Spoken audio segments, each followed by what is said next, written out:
So I recently got a request from someone saying, Patrick, could you make a video on who makes better entrepreneurs? Younger siblings or older siblings? And I said, you know, what a great topic to do this on. I said, let me do a little research. So here's what I'm going to cover with you today. Here's what I'm going to cover. We're going to have some fun with this as well. One, I'm going to cover with you the advantages and disadvantages of being the older as well as the younger sibling. Two, I'm going to tell you about a study that was done recently, just a few months back, that was shared on Washington Post by 377,000 high school students that they did a study on to find out if the sibling, first, second, third child has anything to do with success, IQ, personality, any of that. Then we'll do an interesting exercise. Out of the 43 presidents that we've had in the United States of America, how many have been the firstborn, how many have been the middle, and how many have been the youngest to become the president? That'll definitely shock you when we do that. And I'll ask you, before I tell you the actual numbers, I'd be curious to know what your thoughts are on that. So let's get right into it. So this is a very interesting topic because I've heard so many people tell me, well, you know, one of the reasons why I haven't made it is because I'm the younger sibling, and you know, always the older sibling has so many advantages. Well, you know, the reason why I didn't make it as a business because the older sibling, and I'm the older sibling, it's really the younger sibling learned everything from me. So is there really a code that one side has an edge over the other one? So let's go through it. Here's what I found out, okay? Here's what I found out based on doing a little research on this. Younger, what advantages do you have by being a younger sibling? One, you get bullied, which means you get tougher, right? The older sibling tends to bully the younger sibling, so that means the younger tends to get tougher. Two, you have someone to confide in. You have an older sibling to go and talk to about your problems, your issues, someone to speak to. Sometimes the older sibling doesn't have that. Third advantage, examples of mistakes to make and not to make. If that person makes it, you typically know, I don't want to do that. Like if the oldest gets a very bad spanking for doing something wrong, you can kind of look at it and say, oh my gosh, I don't want to do that again. Because if I do that, I don't want to get spanked like that by pops, right? Fourth, you have a better teacher. There's a teacher teaching you. You have someone that's teaching you. Even if that person's 5 and you're 2, you're learning from this 5-year-old. You have an edge of learning from a 5-year-old at 2 years old. 5, you have a better example. Someone setting an example to you on how to walk, how to kick, how to play, how to talk, how to shake hands. There's someone giving you an example of that. Not lonely, you have a companion, so always have a friend to play with. The older sibling didn't necessarily have that all the time for many years, and then you show up, but you have it all the time from the day you're born. Someone to compete against. There's that benefit of someone's bigger than you, so you're competing against them to outdo them, so you have an edge because you're competing against the older sibling. The younger may mature earlier, because you're hanging around with older circles. So if you have an older brother, your older brother who's 6 years older than you, their friends are older, so you're automatically, if you're 12, you're hanging out with 18-year-olds, so you're mature, you're learning things sooner that an 18-year-old knows. At 12, you're learning that. Those are some of the advantages that you have. Now the disadvantage for a younger child is you're in the shadow of an older one, you're babied a lot, so sometimes when a younger one is babied, you don't have the same level of performance, so you're babied, so you always can't get away with crying. Oh, he did this to me, she did this to me, so you grow up being a baby almost a little bit. You can be babied a little bit, that's a disadvantage. Typically lower standards. Parents typically don't spank the younger one as much as they did the older one because they felt so bad after either, spanking the oldest one so much that they don't want to do the same on the second or the third. Constantly compared. You're constantly comparing. Why can't you be like your older brother? Why can't you be like your older sister? Why can't you be like this? Can't you see how good she is? Can't you see how good he is? And why can't you be like that person? There's a constant comparison you're dealing with. So now that's for the younger side. Okay, you may have more. I want to hear from your own story at the end, but that's the younger side. Let's look at the older side of being the older sibling. Here's the advantages.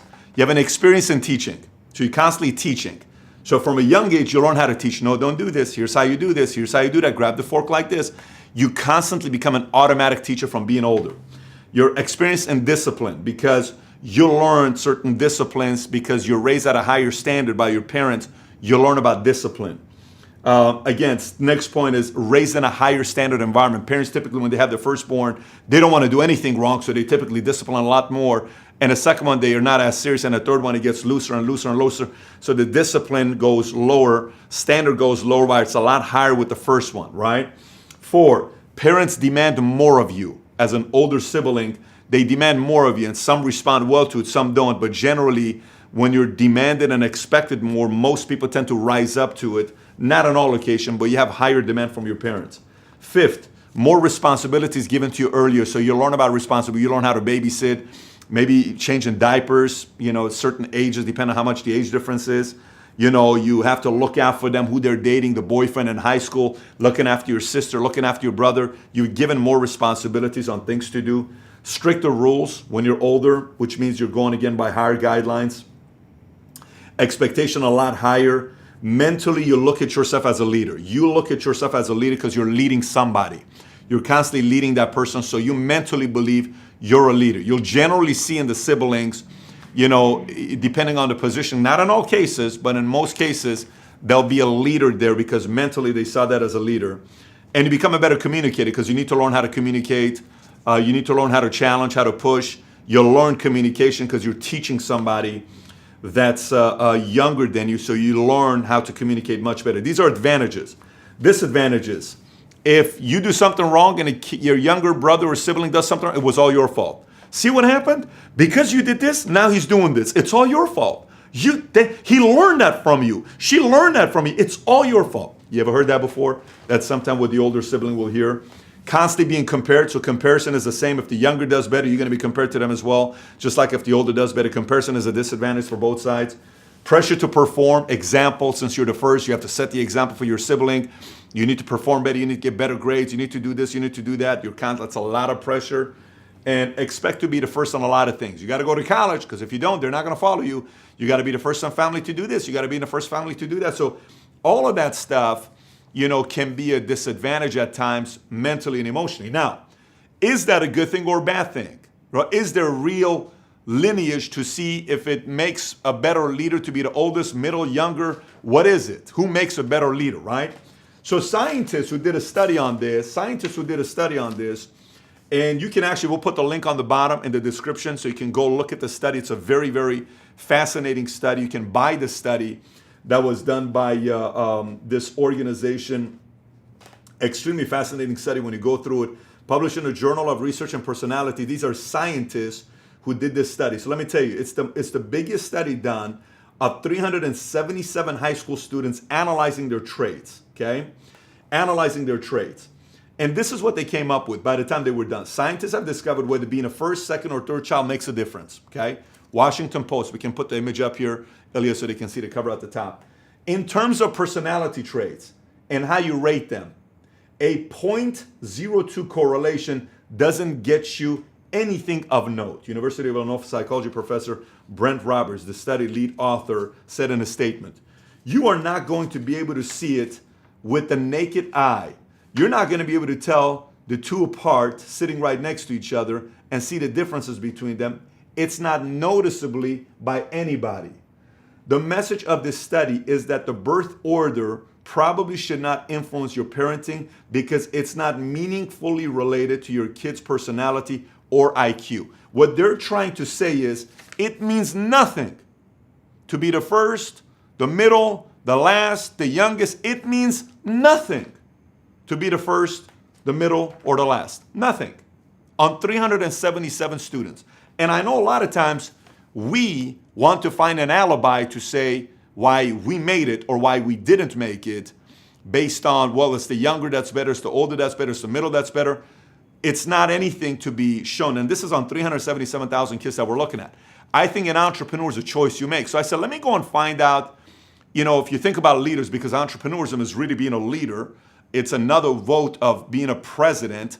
You're not running for president of a country. You are running for presidency of a company, which means you need to get votes. And as an entrepreneur, clients vote for you. Your employees vote for you. You buy their vote with them wanting to work for you. If an employee works for you, that's a vote. If a client does business with you, that's a vote. If a client buys from you, that's a vote. So essentially, you're running for president as an entrepreneur, right? So the same goes as becoming a president. So we pulled up all the 43 presidents. I know if you look up Wikipedia, it shows 44 presidents, but we have 44 term presidents because one president ran for president twice. Grover Cleveland, he lost once. I think it was 24 and 26 or 23 and 25. He lost once, and then somebody became president and became president again. Then they changed the law. So we've had 43 presidents, okay? And how many of them would you say have been the oldest? How many have been the middle? And how many have been the youngest? Think about this. How many have been the oldest siblings? How many have been right in the middle? How many have been right in the middle, lowest, youngest? What would you say? Where do you think the most is the youngest, the middle, or the oldest? What would you say? What would you say? I'm curious. I am so curious. Now let me tell you the answer what it is. Out of 43, 16 were the oldest sibling. 16 were the oldest sibling out of 43. Out of 43, 21 presidents were the middle child. And out of 43, 6 were the youngest child as a president. So there is not a trend between oldest, middle, or youngest. And if you say, well, there should be because the youngest doesn't seem like there's that many of it. Well, back in the days, people had 11 kids. People had 12 kids. People had 8 kids, 7 kids. So there was more in the middle. But you're looking at not really a trend. Oldest still at 16. Then you have middle at 21. Then the youngest at 6. What does this tell you? This tells you whether you're the oldest, whether you're the youngest, whether you're the middle, it doesn't matter where you look at. You have an opportunity to lead. And it really comes down to you as the entrepreneur of you willing to want to do the work, to take advantage of the gifts that you have, the only gifts that you have, because your gifts are going to be a lot more different than the other person's gift and the other sibling's gifts. What are you going to do with that? And the one measuring stick that no scientist has ever been able to figure out, the one measuring stick that no scientist can ever, no matter how much studies they do on this, you cannot find it. No matter how much study you do on the one word, no one can figure out the study on this. You know what the study is? Desire, ambition, determination. You cannot put a number on that. You cannot put it, say youngest, middle, oldest. You cannot put that on that. The desire comes from you, whether you're the oldest, middle, youngest. No one can gauge that. No one can measure that. I don't care how many ways. We cannot get a scanning thing for you. You have to go scan and say, okay, this one's going to go out there and do something big. There is no test for desire. Only you know when you watch this, you're by yourself, is your blood boiling. Only you know that. Only you know this when a kid is sitting there watching a flick saying, I want to be the next Rocky. I want to be the next president. I want to be the next Spielberg. I want to be the next. Only you know that. No one knows that. I don't know that. You know that. No one knew when I was a young kid, telling myself I want to make a difference and be a hero to my family. No one knew that. I watch his videos. I watched Rocky for multiple times, and at the end when, Rocky says, if he can change and I can change, anybody can change, and I'm in a family where my mother's a communist, I relate to Drago, and my father's an imperialist. He believes in, capitalism and all this stuff. And I have my father. And if we're coming to America, I got emotional every single time I watched that movie because it told me that we can make an impact around the world. I watched Rocky IV hundreds of times as a kid, translated in Farsi in Iran.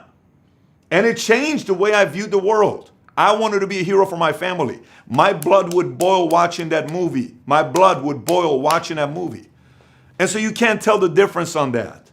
This is the part where the desire's got to come within you. And so no matter how much of these, even this video right now, you're watching it, right? What I want to hear from you guys, your story at the end. But even you watch this video right now, and somebody tries to convince you that they have an edge over you or an upper hand over you, it's a bunch of bullshit. Don't believe any of it.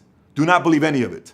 No one can measure your heart based on what you think about 24/7 when nobody's around. No one knows that. Backed up by action. If you're not willing to take the action, no one cares about you.